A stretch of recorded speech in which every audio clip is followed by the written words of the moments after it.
শ্রীমদ্ভাগবতম প্রথম স্কন্দ সপ্তম অধ্যায় শ্লোক ৩২।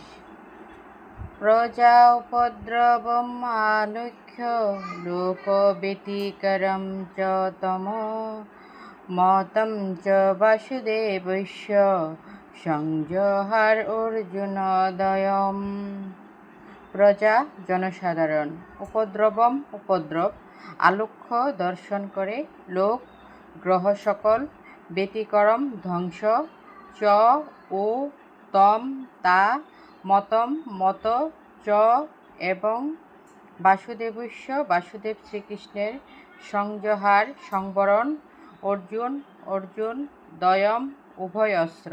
অনুবাদ: এইভাবে জনসাধারণকে উপদ্রত দেখে এবং গ্রহসমূহের অবশ্যম্ভাবী ধ্বংস আশঙ্কা করে অর্জুন তৎক্ষণাৎ ভগবান শ্রীকৃষ্ণের ইচ্ছা অনুসারে সেই দুটি ব্রহ্মশির অস্ত্রকেই তৎক্ষণাৎ সংবরণ করলেন।